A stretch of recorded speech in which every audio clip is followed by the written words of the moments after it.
Welcome, listeners, to another episode of Listen, Learn, and Love, hosted by Richard Osler.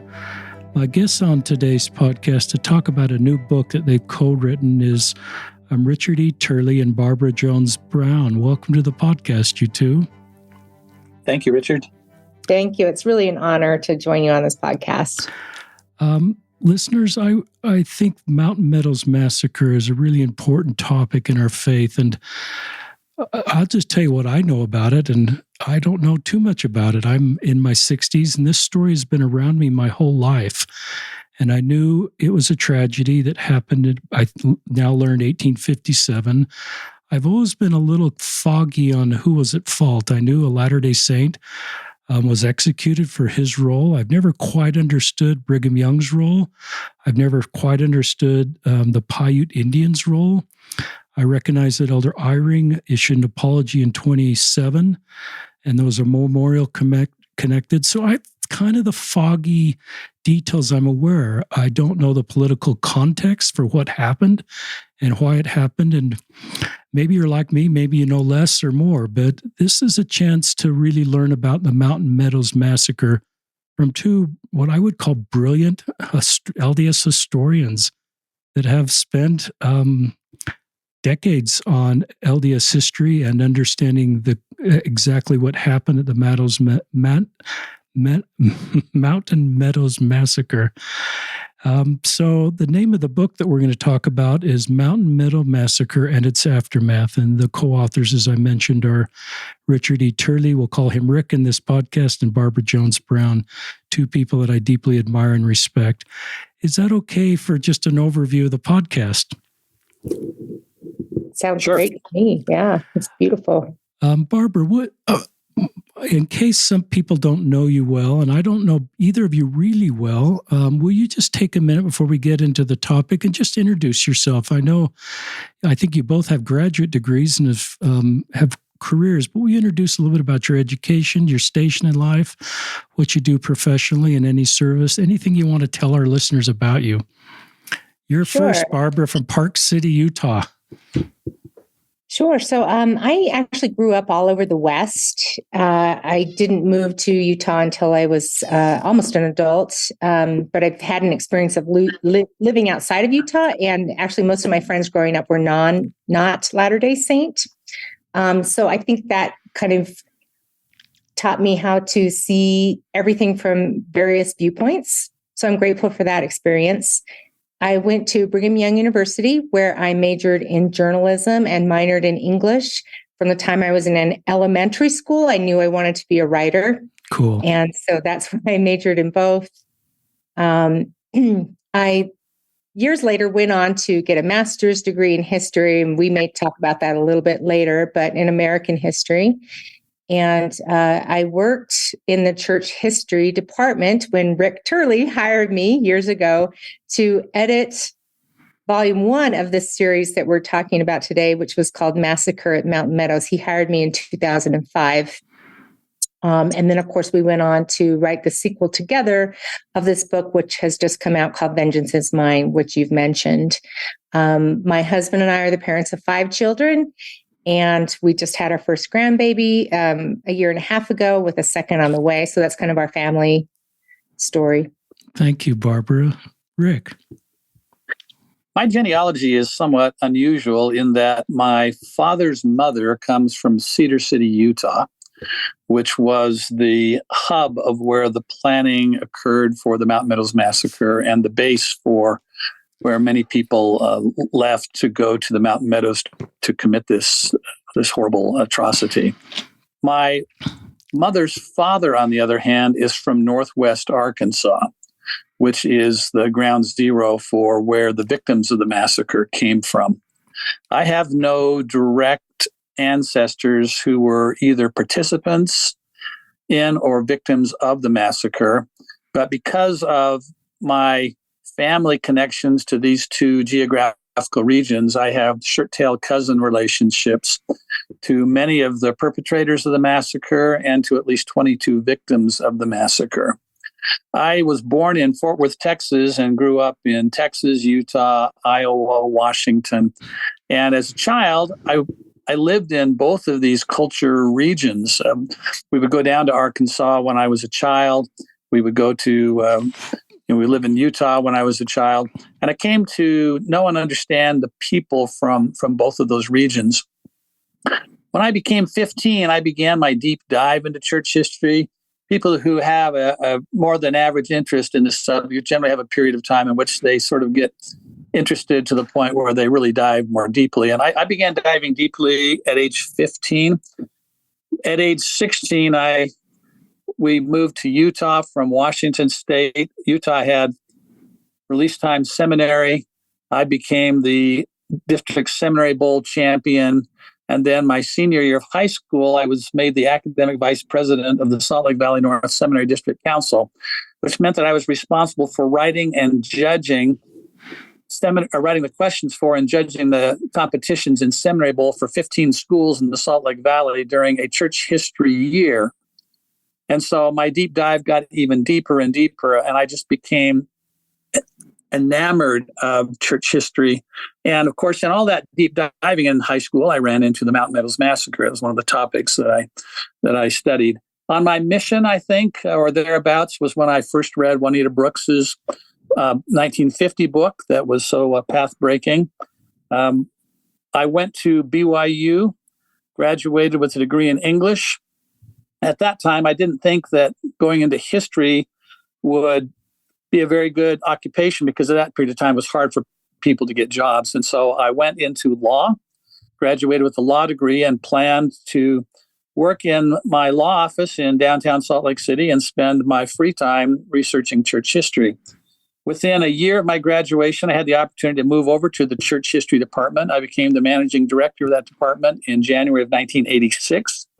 And at that time, not long after I got there, the descendants of the perpetrators and the descendants of the victims had begun conversations after more than a century of being apart, essentially. And those conversations needed some guidance by other parties. The church owns some property, 2.5 acres down at the Mountain Meadows, where a 1932 monument had been built. National Forest Service owned some land down there, as did the state of Utah. So these groups, the descendants of the victims, the perpetrators, the church, the federal government, and the state government got together. And in 1990, we constructed a monument on what's called Dan Seal Hill that was deliberately designed as a Vietnam War memorial-style monument with all of the names on it. And yet that 1932 monument in the valley was deteriorating, and President Gordon B. Hinckley, who had a deep and abiding interest in this subject, he called a meeting in the North Boardroom of the Church Administration Building. I was there, as were relatives of the victims, and he proposed that the church design and pay for a new monument to replace the 1932 monument that had deteriorated, and that was dedicated in 1999. And because of my involvement in all of this, and in the early 1990s, I wrote my first article about the Mountain Meadows Massacre, which was published in the Encyclopedia of Mormonism, co-authored with Ron Esplin. So I've been writing about this subject for more than 30 years. So in the late 90s, early 2000s, I thought, it's time. Latter-day Saints, for many decades, had tried to, first of all, deny that the massacre occurred. And then when it was impossible to deny it, they tried to condone the massacre, to excuse it, to justify it, to vilify the victims. And then when that became untenable, they turned the topic into a taboo subject that wasn't to be discussed in polite society. And it just, in many places, it just wasn't being dealt with really, really straightforwardly and honestly. And so I got together with a couple of colleagues, Ronald W. Walker and Glenn M. Leonard. Glenn was the director at that time of what's now called the Church History Museum. Ron Walker had been a history professor at BYU. And we decided to write a book that was published in 2008 called Massacre at Mountain Meadows. Along the way, Barbara Jones Brown became one of our colleagues and played a really significant role in that first volume in helping it come about. When we began to tell the story, we hoped to tell the whole story within the covers of a single volume. That was simply impossible. We we were blessed in that we had strong support from the leaders of the church. There's a New Testament scripture about making sure that you count the cost before you build a tower. So before launching into this book, I went to senior church leaders and I asked them for three things, essentially. One, I said, we want access to all items about the massacre, including items that Juanita Brooks was unable to get. Two, we wanted to let the chips fall where they may and just be completely honest and forthright about it. And three, we wanted to retain editorial control, and they granted all of those. So that's how that project started. Barbara, you want to say more about how you got in there? So I just was going to share my story starting with in 1990. So Rick, when you were talking about the creation of this monument, the Stansell Hill Monument in 1990, that's coincidentally the first time I ever heard about the Mountain Meadows Massacre. My parents were living in Arizona at the time. I was a returned missionary.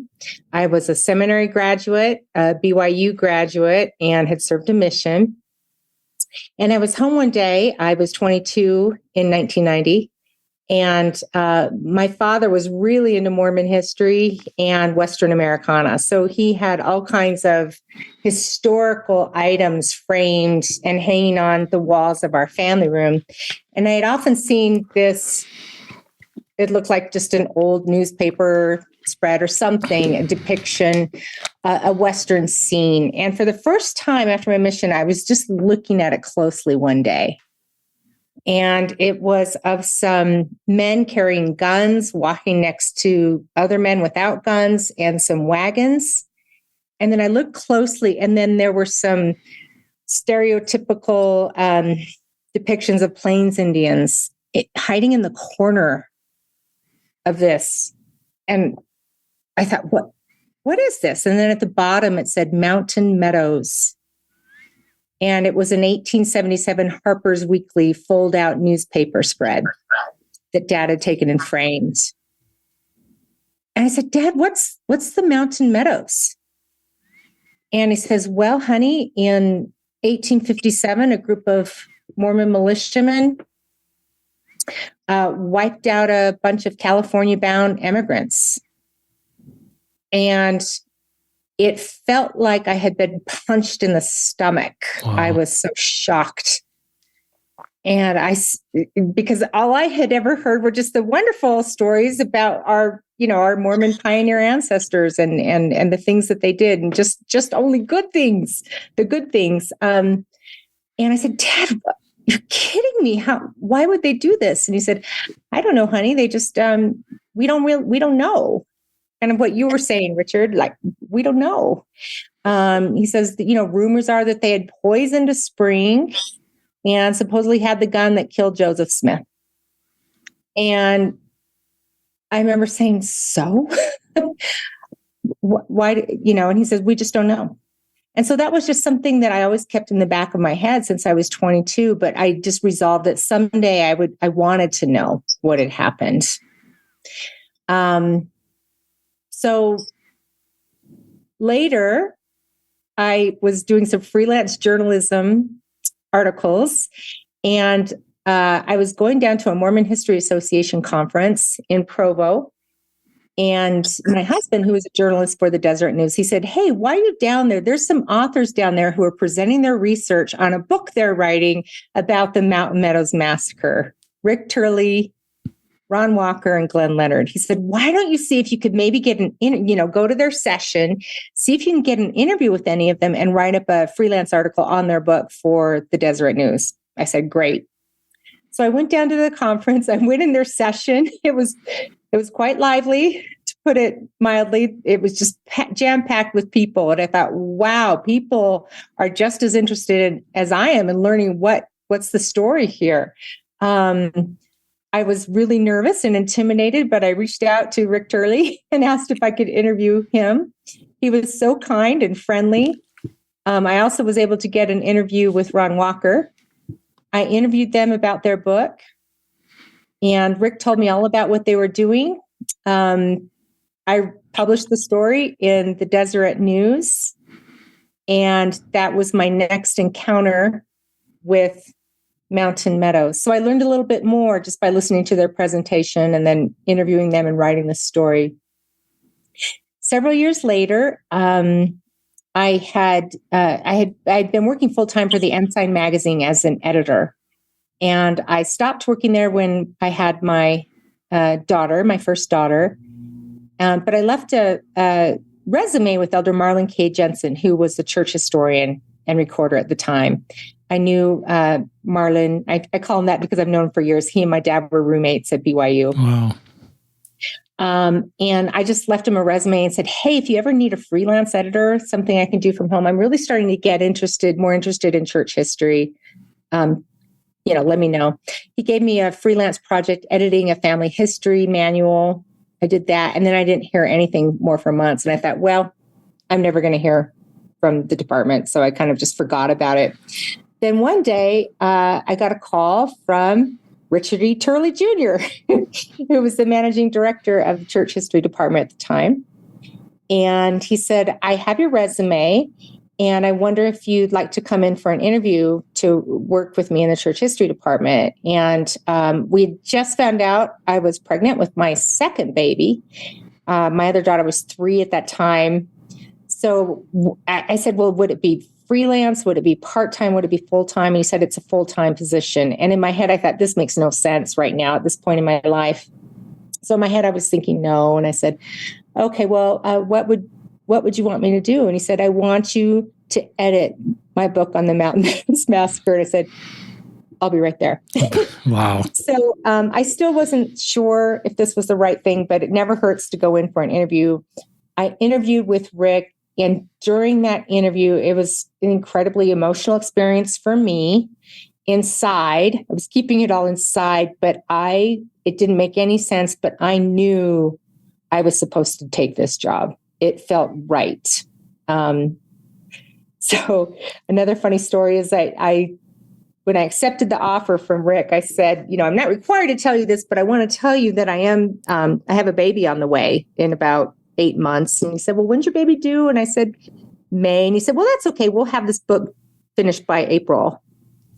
Well, the book was published when that baby was 2. So anyways, I'll let Rick take it from there. Now Rick and I are just going to kind of go back and forth sharing our stories with our encounter with the massacre. I love telling the backstory, and it's good for younger Latter-day Saints to sort of hear. Barbara, I love you kind of talking about your journey and how you are doing what you're doing then with this book and now with this book, and how that kind of came about gradually. I think that's a good story, and same with you, Rick. So yeah, keep sharing. I'd love, and I think you'll do this, just if anybody's not familiar with the Mountain Meadows Massacre, just, give us the background facts and then go deeper into what you know so well. Well, let me just mention about the time that Barbara came aboard and we were editing the chapters for the book. It became apparent that we would never be able to finish it at the scope that we had originally laid out. Originally, we were going to have the book go from the very beginning, explain the history of the church leading up to 1857, the history of the immigrants to 57, their trip through Utah and the massacre, the aftermath of the massacre, the cover-up investigations, the trials and execution of John D. Lee, and then events from that period to the present. By the time Barbara came aboard and we were working through the chapters that we'd already prepared, a couple of things were clear. Number one, it was clear that we had bitten off more than we could chew. And my co-authors were getting very tired. This is a subject that takes the breath away from you. It just sucks your life out. And they were beginning to feel the effects of that, having worked on it for several years. We had also been blessed because of the church support to build teams of people who did research in 31 of the 50 U.S. states and the District of Columbia. We ended up with a massive amount of information about the massacre, and there was no way that this abundance of riches could be distilled into a single volume. So we made a decision at that point to split the project in half and to do 2 books. First one came out in 2008, Massacre at Mountain Meadows. At that time, neither Ron Walker nor Glenn Leonard felt that they wanted to go on with the second volume. Ron sadly got cancer and passed away. Glenn had another project that he wanted to get to. And so Barbara and I continued the project. And Rick, can I just jump in here real Sure. quick? So after the first book, Massacre of Mountain Meadows, was published in 2008, I didn't want to work full time anymore because I wanted to get to know that baby of mine, who is now 2, better. And so I tendered Rick my resignation from full time work after seeing that book through to its finish. And Rick was sad, but he said to me, well, would you keep working part-time on this book? And I said, oh, if I could do that, I would absolutely love to work part-time on this book.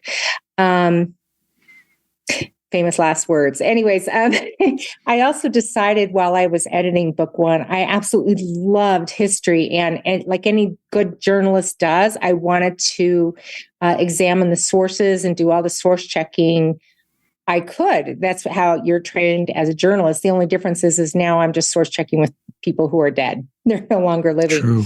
But as I was going through that process, I decided I don't just want to edit historians. I want to be a historian.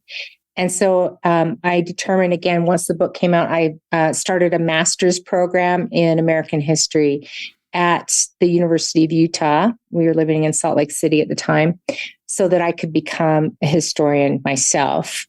And then as we started working on book 2, one of the greatest honors and privileges of my life, Rick asked me to join him as a co-author of volume 2. I didn't know that. I'm so glad you shared that part of your story. That's so cool to get a master's at, with a couple kids. And it took a lot of courage, because I love that you've just written this very unique story as part of your personal story in this whole space. And same with you, Rick. But that's great for our listeners. It was very hard. And I was blessed, Richard, to have an incredibly supportive spouse. I'm going to give a shout out to my spouse, Matt Brown, who... way to go, Matt. And my daughters, who sacrificed their time with me so I could do this, be involved in this very important work. But yeah, I had an incredibly... Oh, sorry, I have a dog. Rick, you go. Working on the Mountain Meadows Massacre is a challenging thing, an emotional thing, something that sucks the life out of you. I think both Barbara and I and many of the people who helped us on these 2 books have felt a great deal of emotional trauma from studying this horrific crime that occurred in southern Utah in 1857. We've had nightmares. I've had times in the middle of the day when I've kind of zoned out and found myself mentally at the Mountain Meadows as the massacre was about to occur, wanting to run along the line of militiamen, waving my arms and screaming, "Don't do it." And so this emotional drain that occurs is what I think drives some people away from the topic. But having started it more than 2 decades ago, I felt it was very important that we finish the project, that we take this topic, which had been taboo in so many corners of Utah in particular, and shine a bright light into it, not leave any stone unturned, gather every available fact, and then look at the pieces and find out the ultimate truth of the massacre, awful as it was. Because only by doing that, we believe, can we bring about the healing that needs to take place. And there's various types of healing that have to occur. People who are relatives of the perpetrators often feel a collective guilt, even though they themselves had nothing to do with it. They feel a guilt that has sort of been passed along from generation to generation. People who live in Utah or who are Latter-day Saints and have studied the history of their region or of their church, again, sort of feel this burden that they want to feel lifted. And then, of course, there is the very real and strong and continuing effect that the massacre had on the victims and their families clear down to the present day.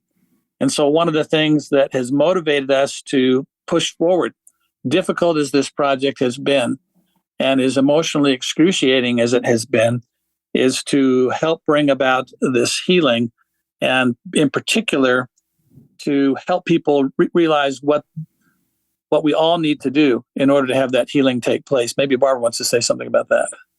Sure. And I'm just thinking of when you introduced this podcast, Richard, you were saying you don't know a lot about it, and maybe a lot of your listeners don't. So maybe we could just back up a little bit and just give a very brief overview of the massacre itself for those who don't know much about it. And of course, those who are interested in learning everything that basically there is to know about it after these two books can read Massacre at Mountain Meadows or Vengeance is Mine, the Mountain Meadows Massacre and its Aftermath. But to give a very brief overview, in 1857, President James Buchanan perceived Utah, the people of Utah, to be in a state of rebellion.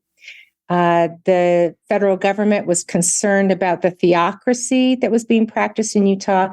Brigham Young was both the territorial governor and the president of the Church of Jesus Christ of Latter-day Saints. So it was somewhat of a theocratic society that the federal government was concerned about.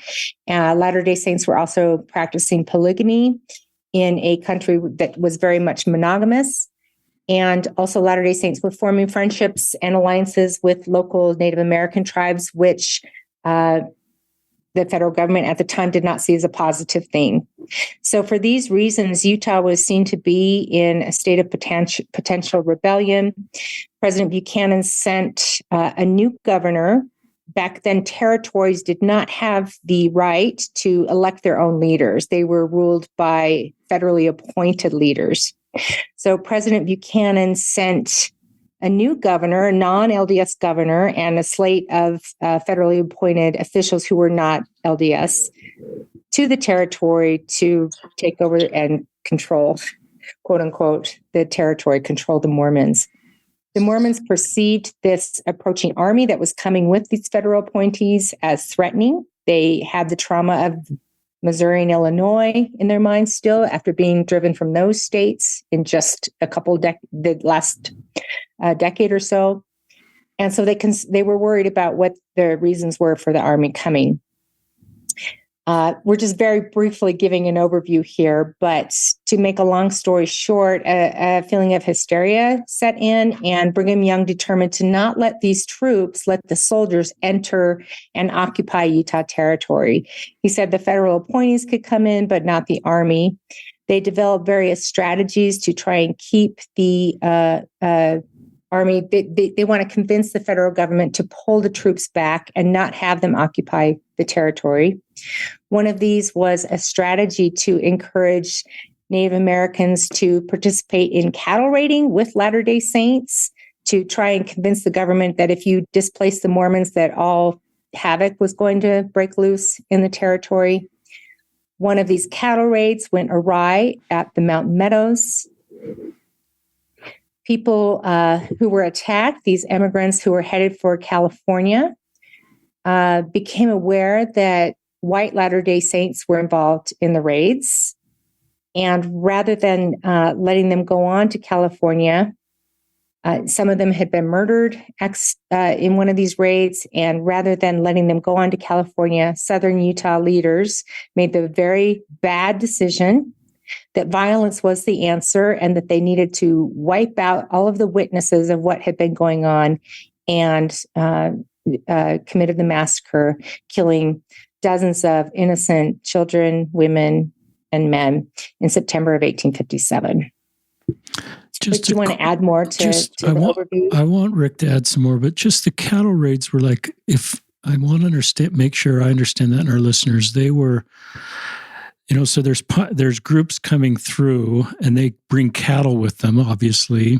Right. I'm kind of thinking out loud, and the federal government wants them to be safe, but the LDS people are sort of inferring the Indians are raiding the cattle, but we, since we're here, can protect them.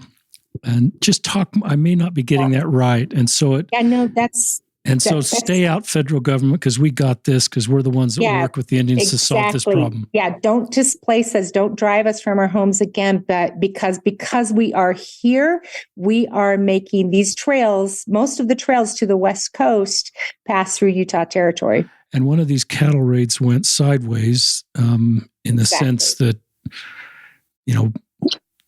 I don't know the right vocabulary, pioneers passing through or settlers passing through. Immigrants is the term that, historians would use.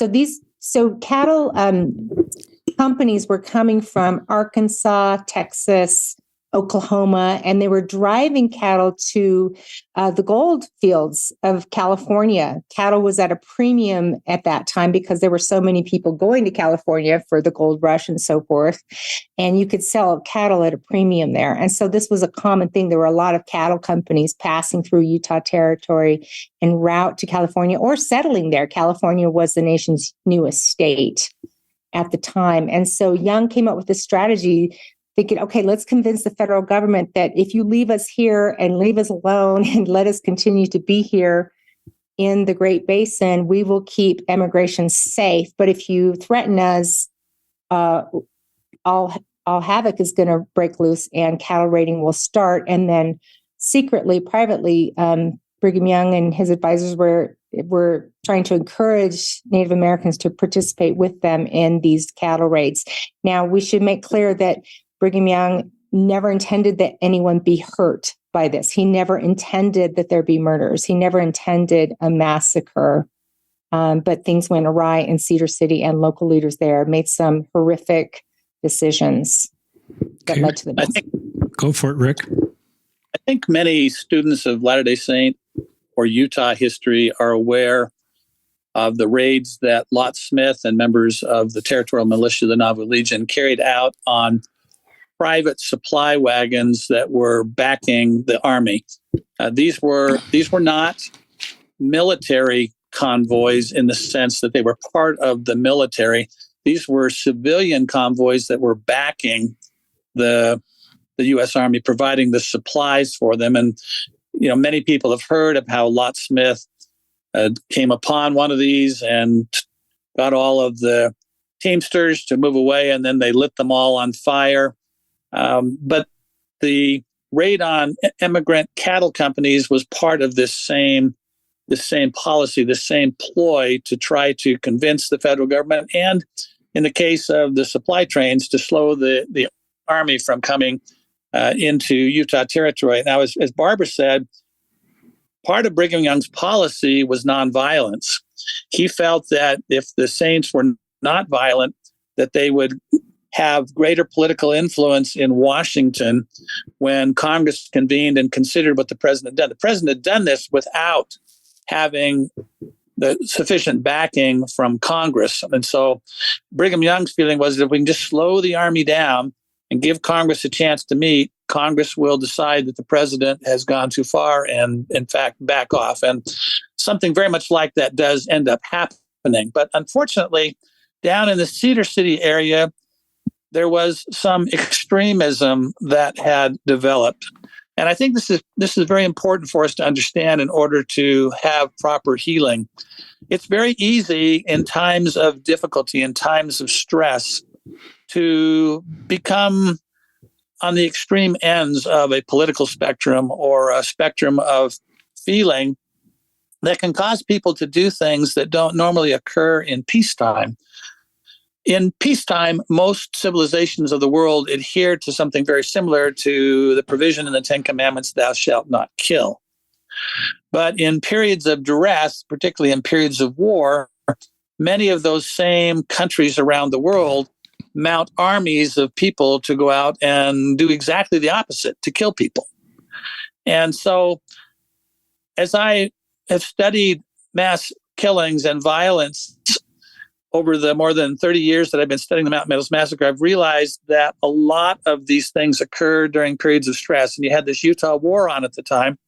And the people in Cedar City were feeling a great deal of stress, and they were lapsing into extremism, in part because of something that had happened 4 years earlier during another period of stress in Utah history.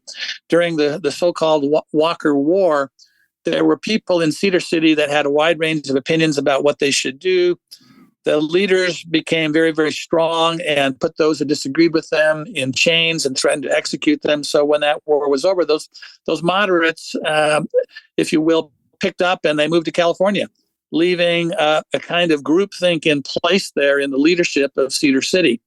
So they didn't have the kind of wide divergence of opinion that's often necessary to make councils as useful as they can be. There's a statement in the Old Testament that in councils there is safety. And one of the great lessons from the Mountain Meadows Massacre is that when people got together and expressed their diversity of opinions on a subject, more often than not, the council collectively made the right decision. But when people disregarded the council decision, went off on their own and made rogue decisions, more often than not, those decisions were wrong. So in Cedar City during this time, when there are raids going on, the leadership in Cedar City begins to make decisions that are wrong about what should happen. Barbara, do you want to say more about that? Sure. So as we mentioned, it was intended to be a cattle raid, but didn't go right. Some people were killed there. And then the immigrants began to circle their wagons and create and dug in. There was a siege situation.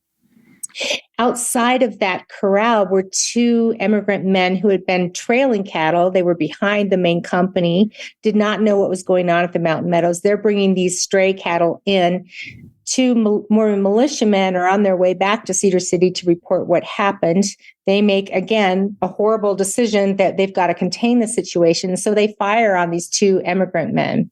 One of them, his name was William Aiden. They shot and killed. Aiden's companion, whose name we don't know, got away, and these militiamen followed him and saw him get into the corral at the Mountain Meadows. And then they became aware, everyone within that corral now is a witness to the fact that Mormon militiamen are involved in this and that people have been murdered. And in that environment of war and war hysteria, they just worried this is going to make things worse. They fear for their lives. And as Rick mentioned, there's a council held in Cedar City what to do. And the council says, this isn't right. We shouldn't hurt these people anymore. Let's send a messenger to Brigham Young to ask for advice. What should we do? That is sent by Cedar City State President, Mayor, and Militia Major Isaac Haight. Young receives the letter on September 10th. He crafts a letter back saying if those who will go, if they will go, just let them go on in peace. Unfortunately, that letter does not come back to September 13th after the massacre has occurred, and the local leaders send out militiamen to commit this heinous crime, thinking they need to contain the situation by just wiping everybody out except for the children who are too young to tell tales. One of the unfortunate decisions in Cedar City and those environs that continues to have ramifications to this day is that even though this attack on the train and eventually the massacre were planned and led by the local white settlers, the intent from the beginning was to blame the entire series of crimes on their local Paiute neighbors, some of whom were likely also their brothers and sisters in the church, people who had been baptized. And that, in fact, did happen. They blamed it. Once the massacre occurred, they blamed it on the Indians who were living in that region, the native peoples.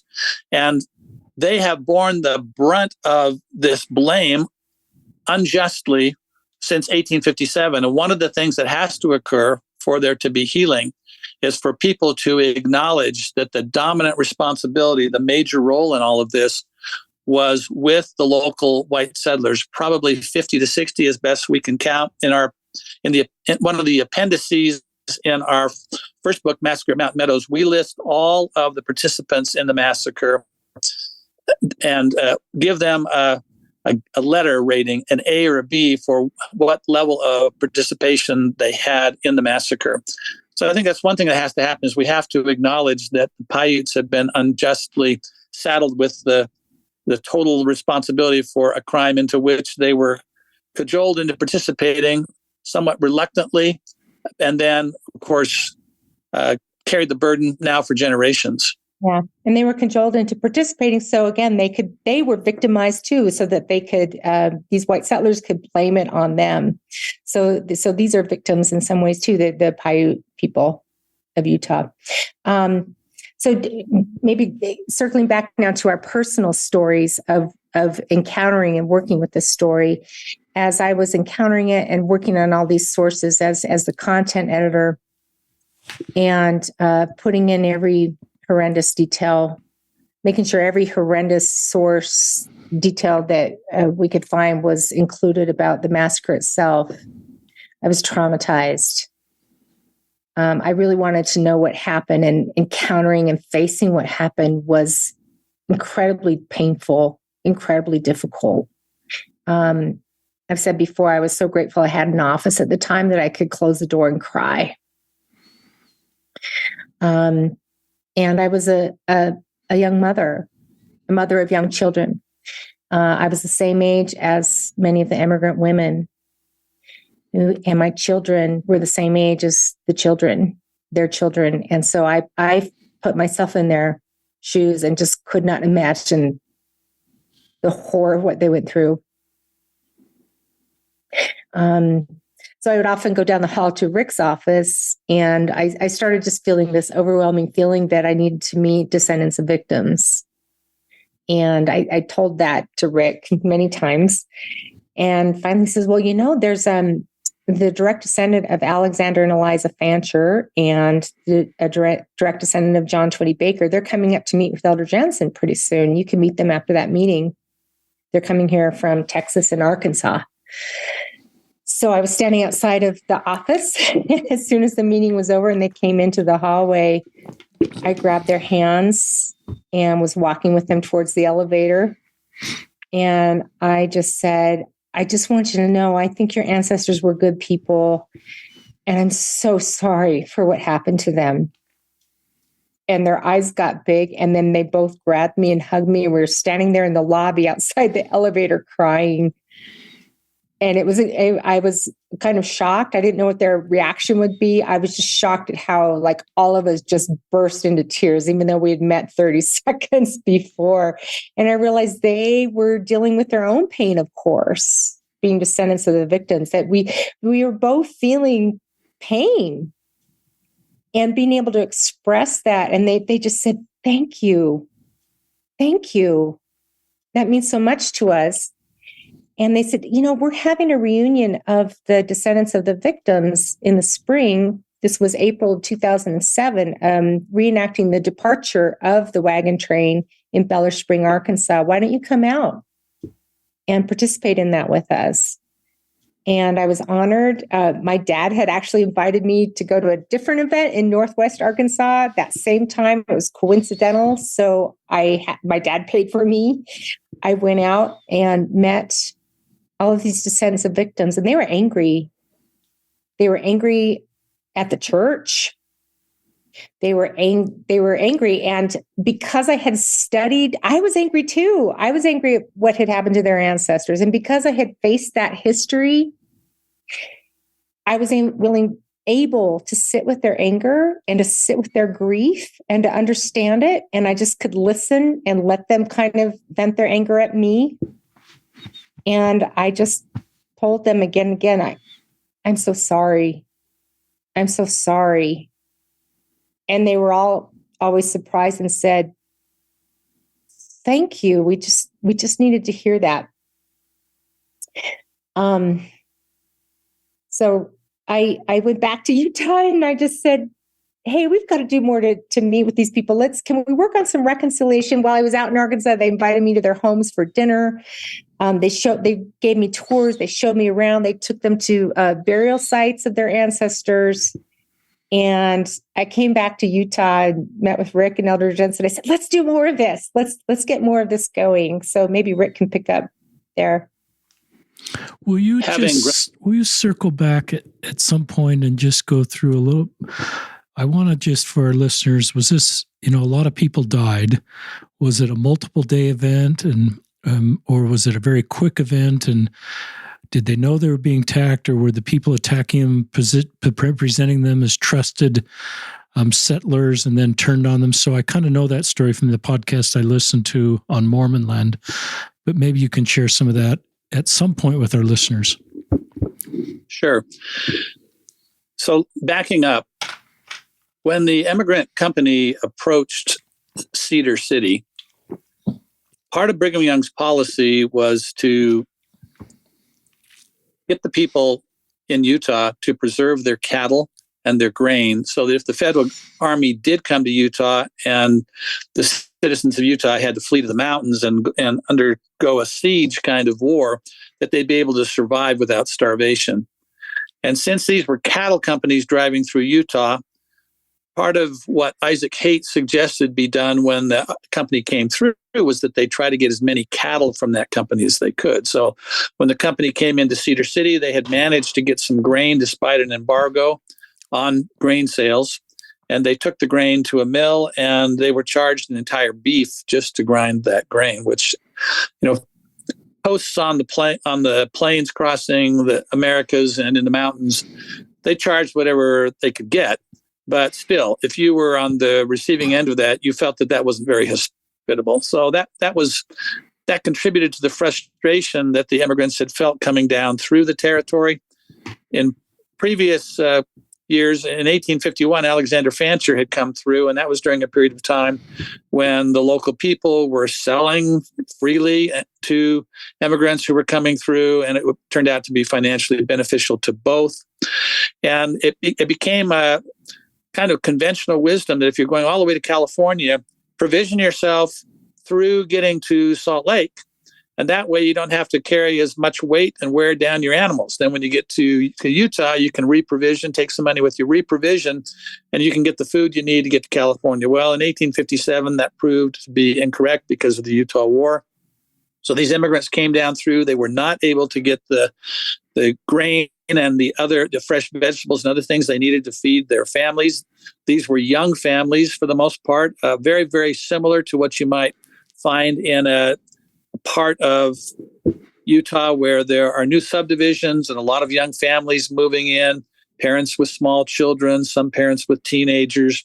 So that's the kind of immigrants they were going through. These weren't just men. These were families moving through from Arkansas and a few from elsewhere, moving to California. So by the time they got to southern Utah, they were frustrated that they were unable to get the food that they needed.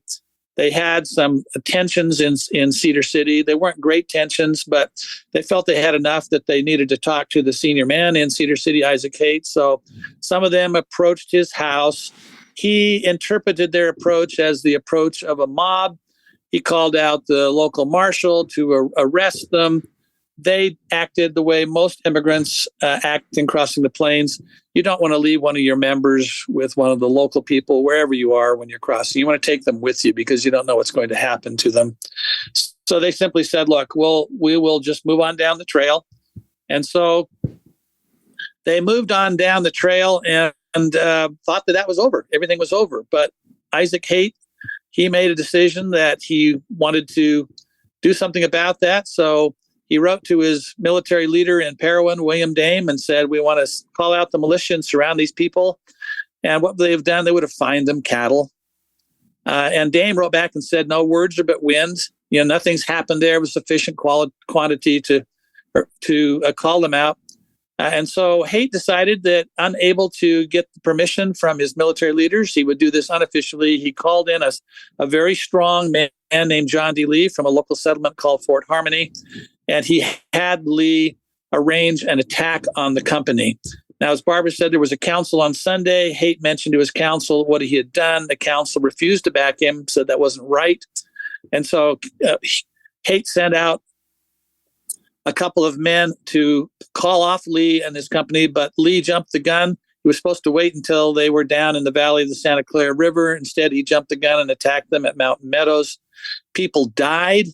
And so, as Barbara explained, they then became aware, the immigrants became aware that there were white men involved in this, despite their efforts to try to portray this as an Indian attack.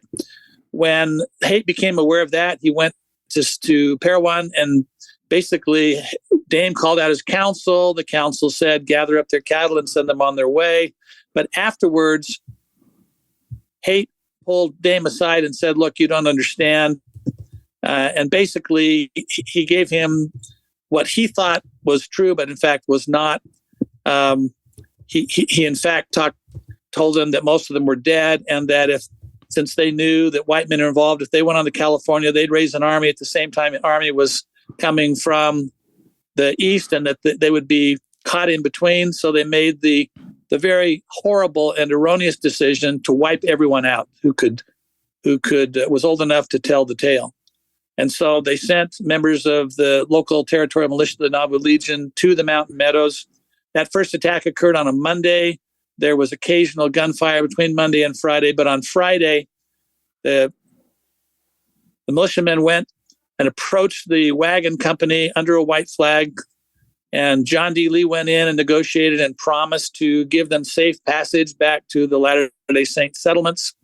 They lined them all up, and to make a long story short, then butchered everybody who was old enough to be able to remember it. So it's a horrific, horrific story. Now, we want to really spend, I think, the remainder of the time talking about how to heal from this. What do you do if you find out that your ancestor was a participant in the Mountain Meadows Massacre? Maybe that's something you've known your whole life. Barbara, do you want to jump in here? Oh, Barbara's on mute. Sure. So I started talking about going out to Arkansas and just saying I was sorry and meeting descendants of victims. And what I was surprised to find, I wasn't necessarily expecting this, but both Rick and I, we had experienced symptoms of PTSD-like symptoms. We spoke to counselors because emotional support counselors because we were having such a hard time writing this story. And they said, yeah, you've got PTSD-like symptoms from studying a historic trauma. So I was surprised that once I went out and started meeting people, and I know Rick experienced this as well, and saying we were sorry to victims, I started to feel better. My PTSD-like symptoms started to go away. And it was because I realized, though I couldn't go back in time and change what had happened in history as desperately as I wanted to, I could do something for the descendants of these victims. I could tell them I was sorry. And Rick and I befriended them. That's another whole long story, but we became dear friends with these people. And listening to them, we said, what can we do for you? And what they wanted was for the land, the Mountain Meadows, where the remains of their ancestors still lie buried in mass graves. They wanted that land protected from development and so forth. And so they wanted National Historic Landmark status. So we joined with them to help them achieve that, work together with them. And then the other thing that descendants have often asked me is just make sure the story is told. Make sure the truth about what happened to our ancestors is told, and make sure that they're never forgotten. And so that's why this book is so important to us. It is telling the truth about what happened. And again, realizing there is something I could do for the victims in assuring that people don't never forget them and what happened to them. And so in spite of encountering incredible pain, telling this story, by owning it, feeling sorrow for it, expressing my sorrow to descendants of victims for what happened, I was surprised that that brought healing and peace. And it brings healing and peace for the descendants of the victims who are holding all that pain as well. And it's actually brought incidences of incredible joy as we've worked with these folks. After I started working on volume 2, Vengeance is Mine, after all of these things I've described took place, I was looking at a line of my family history I didn't know much about. And I discovered I was a descendant of a perpetrator. Wow. And so I called all my descendants of victim friends and apologized all over again. I said, I just found out I'm a descendant. I need to apologize for my ancestor. And they just said, that's okay. We love you. It's okay. So there's all kinds of ways one can approach that pain. We can choose to just deny it and not want to talk about it. We can choose to victim blame, say that the people that they deserve this somehow. We can choose to try and exonerate our ancestors who participated in it, excuse it.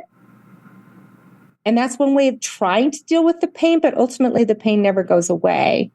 And through very personal experiences, Rick and I, and he'll talk about this in a minute too, but Rick and I have discovered that there is a way to peace and healing, and it is through experiencing it, facing it, letting yourself feel that pain and sorrow, letting it go through you, and then owning it and saying sorry, and we can move past that. Since Vengeance is Mine has been published, we've had lots of people on social media and so forth reaching out to us and saying, I'm a descendant of a perpetrator. I'm a descendant of a perpetrator. And I've just been counseling them as a fellow descendant, or even just if you're a Latter-day Saint, this is our people, True. right? And just counseling them, just it's okay to feel that way and just express sorrow for it. And that's, we can do that. And that's the best thing we can do today. It's a natural human tendency to want to glorify one's ancestors. And I think that's because it's natural to feel that somehow or another we are the heir to whatever they have left for us culturally. And therefore we want them to be heroes and people who have done great things that then mean that we must be great because we had great ancestors. And the reality is that all of our ancestors were human. And not a single one among them was perfect. And there is a likelihood, given the intermarriage of people in Latter-day Saint society, that a significant proportion of multi-generation pioneer ancestor Latter-day Saints will discover that somewhere in that big family tree, there may be a perpetrator of the Mount Meadows Massacre or the Circleville Massacre or other horrific events that occurred. And so, as Barbara said, what should you do? I think it's been the tendency of many families to this point, first of all, to bury it. Second, if it comes out, to deny it. Third, if they can't deny it, to try to somehow or another excuse or condone it. And as part of that, to vilify the victims. Well, Barbara and I and our other co-authors in the previous project and many of the people who helped us, we've looked at all of these supposed rationalizations. One of the rationalizations that was actually developed after the fact was that these people supposedly poisoned a spring that killed people. Wow. Because nothing else that they purportedly did would have justified a single person dying, let alone the whole group. But this idea that they poisoned people seemed to be justification for returning with a like eye for an eye, tooth for a tooth, lex talionis, as it's sometimes called in the law. But as we investigated that and looked at all of the supposed instances of poisoning and related activities, and then presented our evidence to a panel of doctors, what we determined was that there was no poisoning. What was later interpreted as poisoning was naturally occurring anthrax that infected cattle at the time. Many of the cattle died, and then people who either ate the cattle meat or inhaled cattle spores as they were skinning the cattle, or got the spores underneath their skin through blemishes or cuts. They got sick. They would get bad sores, they would get upset digestive tracts, and some would die. but none of that was poisoning. As the federal investigators said when they first looked at this idea of poisoning, even if they had brought a lot of poison, and why would they do that? Dumping any amount of poison in the spring would have had little effect because of what would have washed away quickly in the volume of the spring. So that story that's been passed down is simply not true. Other stories have been passed down from generation to generation, alibis, if you will, saying, well, my ancestor didn't participate because he did the following. Many of those prove not to be true. So we encourage people to, first of all, get the truth. The Savior said, the truth shall make you free. Lay aside traditions that have been handed down by families, study what we've written about this subject, and find out for yourselves what's true, and then accept the truth. Then rather than try to condone what your ancestors have done, do as Barbara has suggested, and that is express your sorrow at what was done. You're not responsible, but as we've often said, though no one today is responsible for the massacre itself, we are all responsible for how we deal with this topic.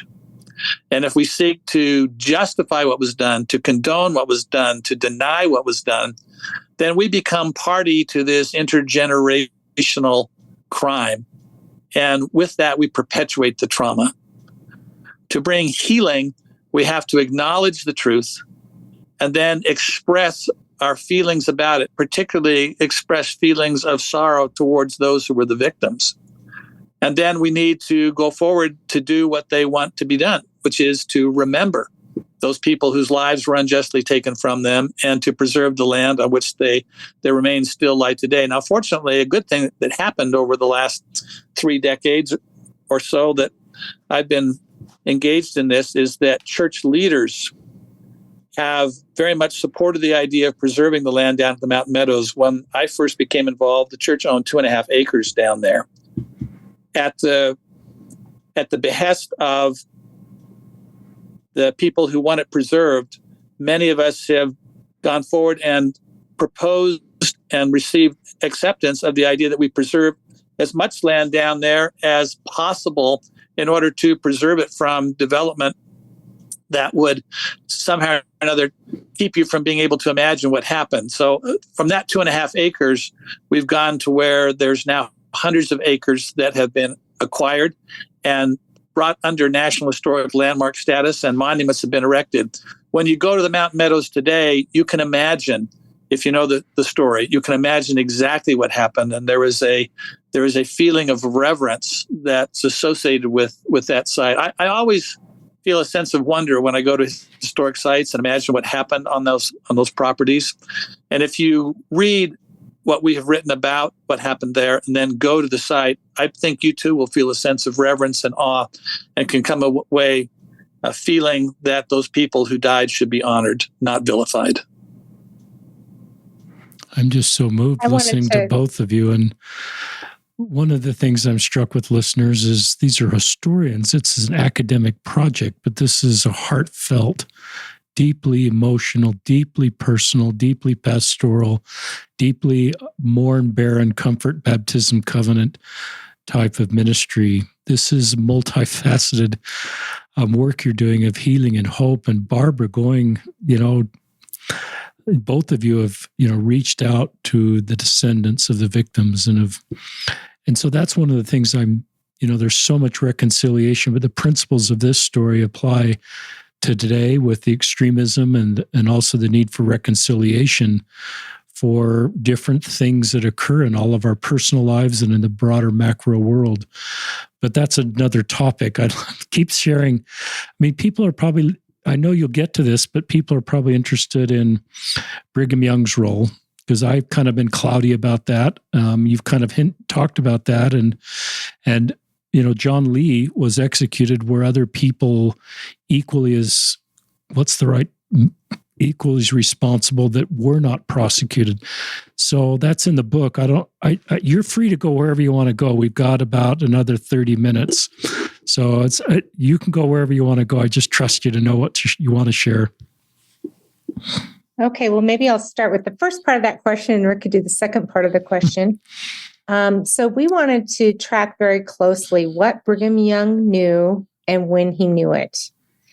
We've talked already a little bit about this strategy in which he was encouraging cattle raiding, but again, he never intended anything to lead to anyone being hurt physically, just to cattle being raided.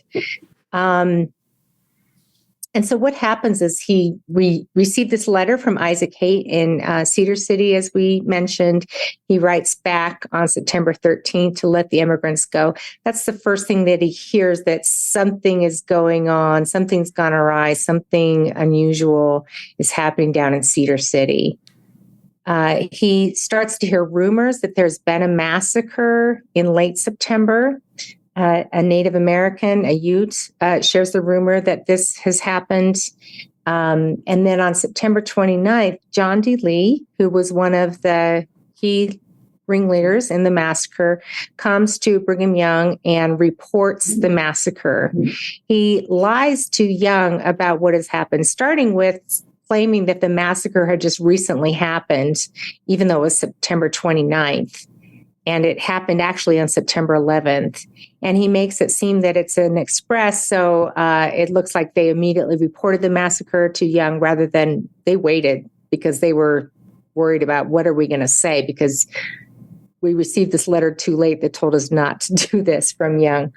So that's the first lie. He goes into Young's office. Assistant church historian Wilford Woodruff, and Apostle Wilford Woodruff, is in the office as well. And Woodruff records that day what Lee is saying, and that's how we know what he said.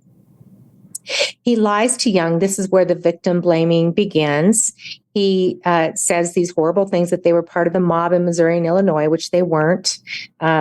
He says that Joseph Smith should have been killed a lot sooner than he was, which is not true, and that they have poison springs, which has led to the deaths of local Indians and some Mormons as well. And what's interesting, so this is the lie that Lee shares on September 29th, 1857. Notice how similar that was to when I asked my dad why this happened in 1890. He talked about poisoning, and it had changed it a little bit, saying they had the gun that killed Joseph Smith. But that rumor starts that early, and it continues for generation. These are the things we want to, and we have debunked in our book. So Young learns about that in late September. And then he has an Indian agent, a Mormon Indian agent, share a similar story with Young based on things he's heard from John D. Lee and others. And so these rumors start early on. And so Young is led to believe he's lied to by these leaders who he trusts, that these horrible things were true, and that it probably was an Indian massacre because of poisoning and so forth. It's not for many years that he incrementally starts to learn more, that there may have been white men involved, including John D. Lee. Ultimately, it's not until 1870 when Nephi Johnson, who was a participant in the massacre, tells him everything. And Young believes Nephi Johnson and trusts that story. And then he fully has more of the details of what actually happened. And in terms of prosecution of the people who were involved, there's an initial effort made after the Utah War to begin to investigate the Mountain Meadows Massacre. Federal officials are divided.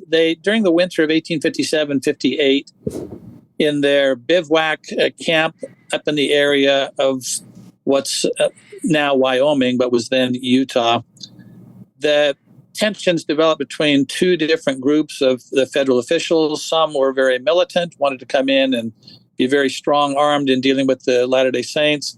Others were more peacemakers. They wanted to come in and settle the dispute. And so tensions developed between the two groups, and initial efforts to investigate the massacre, which could have borne fruit through a series of almost comic things that go back and forth. They're not comic because it's a horrible thing, but bad decisions that are made, things go back and forth. They aren't able to come to a conclusion on the massacre early on. And there's another opportunity in 1859 to have a second court occur. And by that time, Brigham Young has heard enough about what has happened down at the Mountain Meadows that he's disturbed. And he goes to the federal district attorney and he makes an offer. He says, we need to have this tried. And I will do everything in my power to bring in the suspects if you have this tried in federal court. Now, some people have claimed, some historians have claimed that Brigham Young wanted to have it tried only in the Utah probate courts that the Saints controlled. But we have evidence that's not been seen before showing that Young goes to the federal district attorney and says, no, you do it in federal court, but do it in such a manner that it's fair to all and that it's close enough that the witnesses can come without undue hardship. But there is a desire on the part of some of the federal officials not to resolve the issue then for political reasons that we explain in our book. So the Civil War then ensues. After the Civil War ends, then interest develops again to prosecute the perpetrators of the massacre. Sadly for the victims, the primary motivation to prosecute this is not to get justice for the victims. The primary motivation to prosecute it is because there were some political advantages to the people who were doing the prosecution. A minority of people in Utah who wanted political and economic control of the territory realized they could never get it in a society in which people were block voting, as the Saints were at the time. And so they came up with the idea of disenfranchising all Latter-day Saints, making it so no active, faithful, devout Latter-day Saint could vote. And that would make it possible for this small group of people to gain economic and political control of Utah. So they went to Washington and they used two long-time public issues in order to try to get the public attention: sex and violence. For sex, it was polygamy. For violence, it was the Mountain Meadows Massacre. And they lobbied Congress to say you should take away the right to vote and serve on juries that the Latter-day Saints have. Congress looked at that and thought, well, this just doesn't seem American to take away the rights that these people have had for decades. And so we'll give you a piece of legislation that's not what you want. It's somewhat watered down, but it'll make it more likely that you'll have an even number of Latter-day Saints and non-Latter-day Saints on juries. It was called the Poland Act. So that Poland Act gets passed, and after the act gets passed, a federal grand jury meets in September of 1874 and indicts 9 people for their roles in the massacre, including some of the ringleaders. At that point, arrest warrants are issued, and very quickly, John D. Lee and William Dame are taken into custody, and eventually 3 others as well. So 5 of the 9 indicted people are taken into custody. The desire on the part of the prosecutors is to go after William Dame, because he was the senior military official. He was also a stake president in Parowan. And so he was the biggest fish in their net. They wanted to go after him. They already had one of the indicted co-conspirators who agreed to turn state's evidence. They went to John D. Lee and tried to get him to turn state's evidence as well. They told him that there were 2 counts against him. They dropped the first count if he agreed to write a confession, and he would walk and be free if his confession was, quote unquote, satisfactory, meaning that it provided them the goods that they needed to prosecute Dame and perhaps others. Lee wrote his so-called confession. It was not sufficient. And so, being unable to convict Dame, they decided they were going to go after Lee instead. However, in the very first trial of Lee, they decided not to seek a conviction. As you'll see in our book, which explains for the first time ever exactly what was really happening in that first trial, you'll see that the prosecution deliberately threw the original trial in order to try to get stronger legislation. Wow. There's then a second trial, and a new prosecutor is sent out who doesn't have a political dog in the fight. He goes after John D. Lee and becomes the first federal prosecutor to accept Brigham Young's off-expressed desire to cooperate. And so when he accepts that, Brigham Young then helps get the witnesses into court who were participants in the massacre, who then provide evidence against Lee. Lee is convicted and then executed. Now, it's been wrongly said, and maybe Barbara could jump in here, that there was a conspiracy between the prosecutor and Brigham Young to have that be the end of the subject, but that's not true. Barbara, you want to jump in? Sure. Barbara, Sure. So Yeah, so I always thought, one of the things I always thought was that, and then this is a common perception, that John D. Lee was a scapegoat. That was it. Once he was convicted and executed, end of story, that all they needed was one perpetrator, and that would be justice. But in fact, the prosecutor, his name is Sumner Howard, decided to continue to go after other perpetrators, and he was never able to find the ones that he did have enough evidence for to convict. One of those was John Higbee. Another was Isaac Haight. Another perpetrator named Philip Klingensmith had turned state's evidence. And others, there just wasn't enough hard evidence. But some of these lived on the lam. Nephi Johnson goes into hiding. Other perpetrators, they live in hiding, and they're never caught. And so ultimately, John D. Lee is the only one who is tried, convicted, and executed for his role in the crime. And one of the reasons for that is because Brigham Young dies not long after John D. Lee is executed. George A. Smith, who had been a member of the First Presidency, he passes away too. And those were the two key figures that politically the prosecutors in the original trial wanted to go after. And so once those people were dead, the case lost its political power.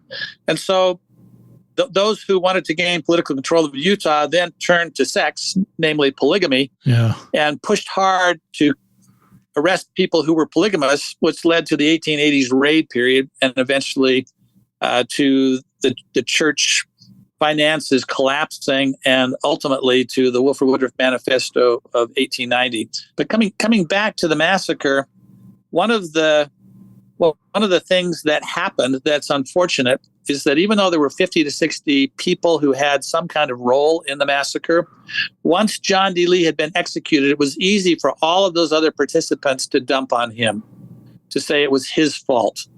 And so he was guilty in that he was a co-conspirator in the deaths of many, many people. But in the sense of the Old Testament scapegoat upon whose head hands were placed and the sins of the many were transferred to him, John D. Lee did become a posthumous scapegoat in the sense that other participants began to say, no, it was his fault. And the story told for many years is that John D. Lee was this one overzealous person who led and carried out the whole thing.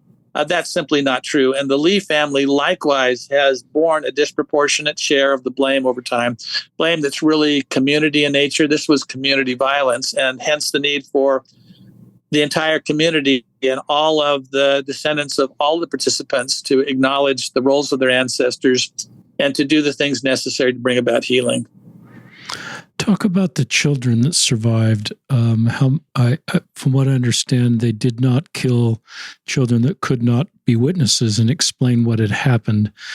And then their parents are gone. So who takes care of the children? And that's obviously in the book, but just give us a little overview of these kids.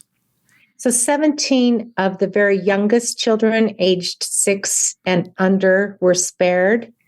They are farmed out by participants in the massacre. Philip Klingensmith, who was the bishop of Cedar City, who had participated in killing their parents, he finds homes and farms out these children. They are separated from their siblings, cousins, and playmates, and put in separate homes where they are told to forget, encouraged to forget. The only 3 that stay together are 3 little Dunlap sisters, and Rachel Hamlin, who cares for the children the first night after the massacre because she lives at the ranch at the north end. She convinces John D. Lee, she says, to let him keep those 3 little girls together. The baby sister, just a 1-year-old girl, had been shot through the arm, and her arm was just dangling there just below the elbow. And her older sisters, the oldest of whom was 6, they begged Rachel to let them stay with her baby sister. So she convinced Lee to let them stay together. Incidentally, those 3 sisters remembered who they were. They helped each other remember who they were. But the other young children are separated, and most of them don't know who they are by the time they are retrieved by federal agents and returned to their families in 1859 in Arkansas. Wow. Yeah, it's tough. it's really tough to hear about those poor little children. And again, when we talk about befriending descendants of victims, it's for the most part descendants of these little children. When you so being able about... to, we've talked about some joyous experiences, and one of those joyous experiences is, because we've done so much research on this, we have really been able to find out what happened in the lives of these children when they were in Utah, the brief time they were there for a year and a half.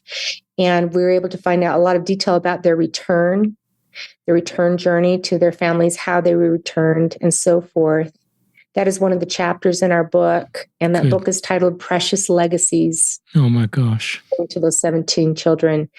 I had an experience. I was invited by descendants of victims a few years ago to go out and speak to them at their annual meetings that they have every September. And I chose to read that chapter to them about all of this detail, everything we could find about their ancestors, these little children. And it gave me such pleasure and, again, such a feeling of healing to be able to share that with their descendants. They were so appreciative afterward. Everybody was coming up and saying, thank you. There's so much more information than we knew. And I had one little girl who was the fourth great granddaughter of Alexander and Eliza Fancher. She was born on September 11th. She was about 10 at the time. She came to me and she said, can I have your paper? Can I have your paper you gave? Because I want to share it with my elementary school class. And I gave her the printout of my talk. I have a picture of it on Facebook. And she was so happy to have that. And I wouldn't trade the joy of that incident, for example, that event. There's countless events like that. Again, going back to, by facing our history and just dealing with it, actually it can lead to joy and reconciliation and peace. We've mentioned the National Historic Landmark status that was gained for the Mountain Meadows.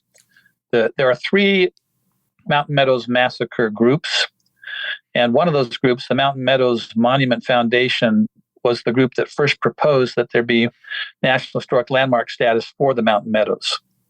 And the first presidency approved doing that, and so then provided the funding to bring in some consultants, because it's difficult to get National Historic Landmark status. But the church provided funding, and we worked hard for a couple of years with these consultants to prepare the paperwork necessary. And then it came time to go before a committee in Washington, D.C. in order to propose this. And so I was talking to the leaders of the 3 groups, and I said, somebody is going to have to go and represent the viewpoint of the victims of the massacre. And they talked amongst themselves and finally asked me to represent the descendants of the victims. So Barbara and I and others went to Washington. I remember going to the committee meeting early to see what was happening, and just proposal after proposal after proposal was turned back for further research and study. And it became apparent how difficult it was to get this type of status. And then it finally came time in the afternoon for our proposal. And the others that we heard during our same session were all turned back. When it came time for ours, I stood up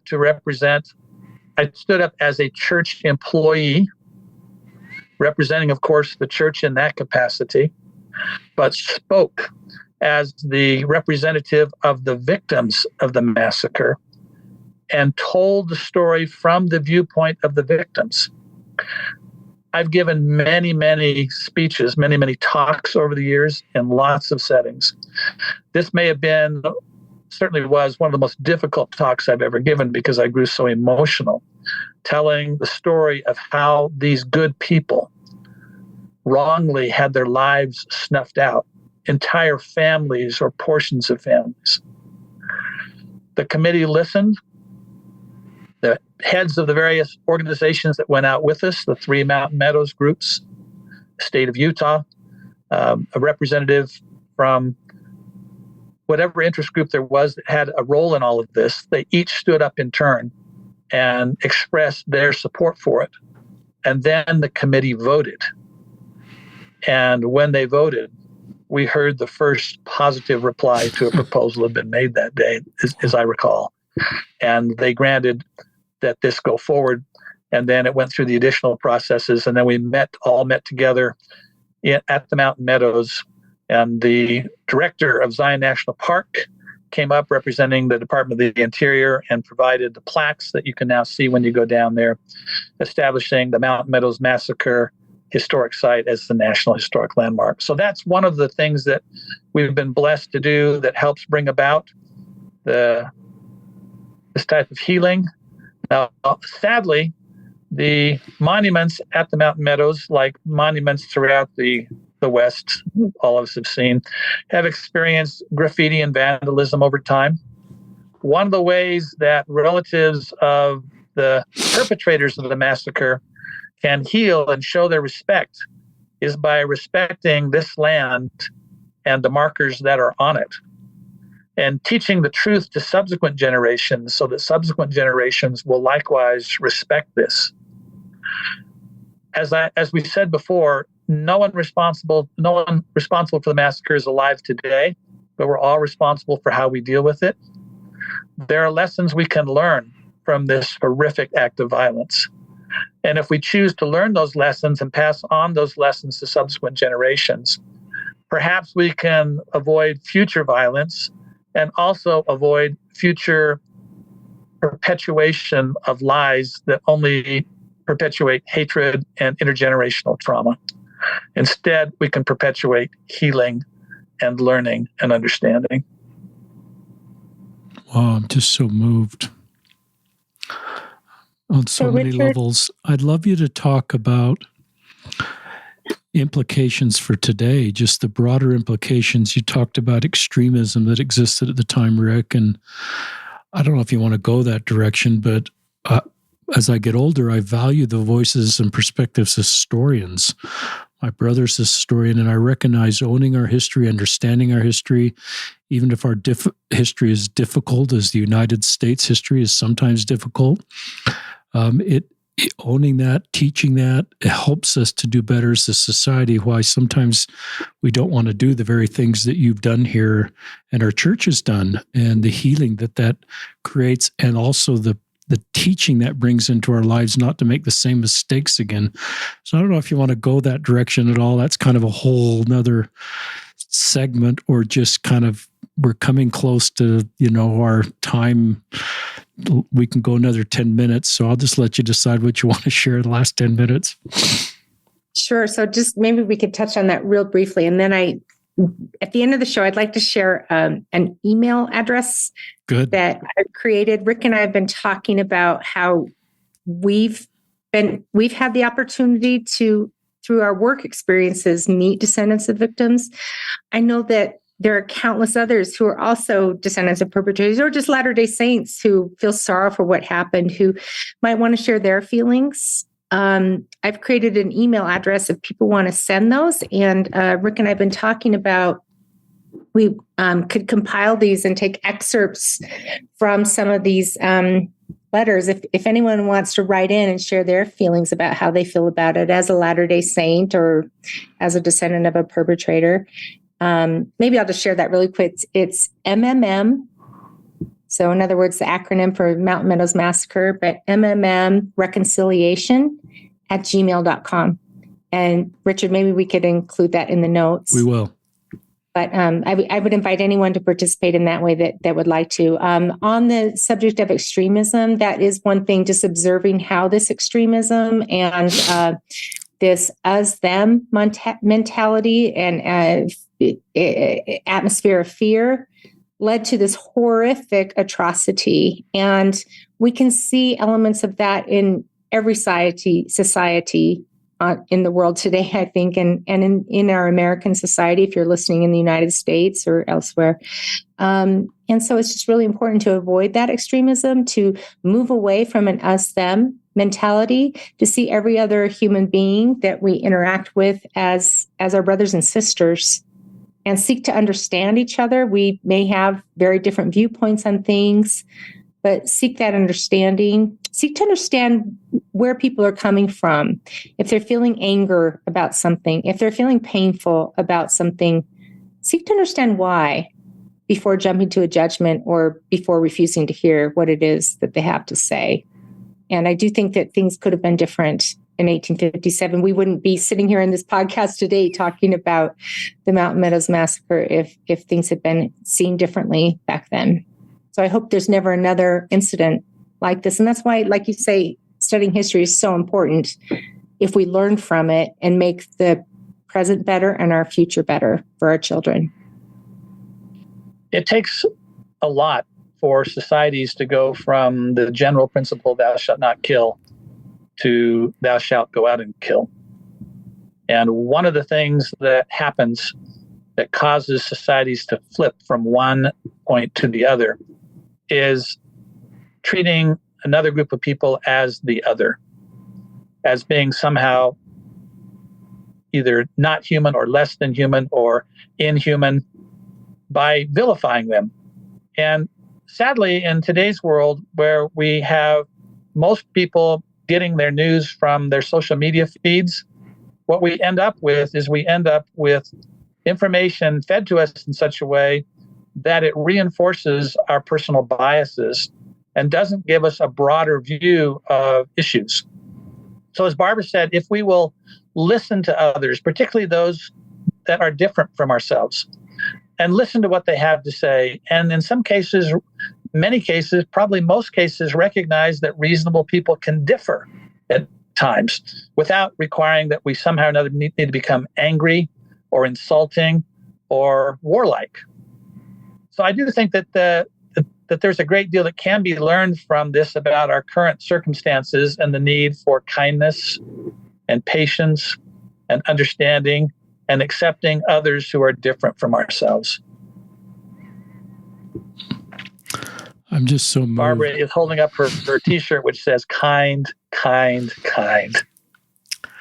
This is, what would you like to say to the Fancher Baker descendants? You've already talked about them. You've talked to them. You've shared experiences. If they're listening, what would you like to? You've already done this, and I think if I'm a descendant of that wagon train, your work, your book, what you've shared on this podcast has helped me. But would you like to take any time and just talk directly? And I can see tears in Barbara's eyes on the Zoom meeting already, because I know you care so much about this group of people and you love them. I would just, if there are any descendants of victims listening, who we haven't met yet, or whom we have become friends with, thank you for your willingness to hear our sorrow. Thank you for your forgiveness, although none of us today are responsible for it. Thank you for your forgiveness of our ancestors. Thank you for your forgiveness of our church. Thank you for, in spite of this history, being able to open your hearts to us and be our friends. Thank you for your grace. Thank you for your willingness to interact with us. Thank you for coming to the Mountain Meadows every other year to remember your ancestors. Thank you for inviting Rick and I to share our research and our hearts with you. Thank you for inviting us to speak once again this year at the Mountain Meadows to you. And thank you for sharing your stories of your ancestors with us and helping us love your ancestors even more. At a time when there's such a tendency in the world to divide into groups and treat each other unkindly, I want to express gratitude to the relatives of the victims that we have met who have been nothing but kind to us, who have been loving, who have sent flowers when I've had a family member die, who send Christmas cards and birthday cards and texts expressing concern when we're ill or otherwise in need of aid. We have become, as some of them have written, friends forever. I love, your feelings about today, and I think of perfect love casteth out fear. And this morning in my walk, I thought of the voices that you're listening to, listeners. Fill your veins with fear about other people. You probably need to start listening to different voices. That can be cable news or different circles you're in that you kind of mentioned. I think that my wife and I just returned from the Holy Land, and everything that I learned about the life of Christ is not fear-based. It's about love and hope and healing and reconciliation. And this didn't need to happen. You would never say this. Some people say, well, these things sort of need to happen so we can learn these lessons.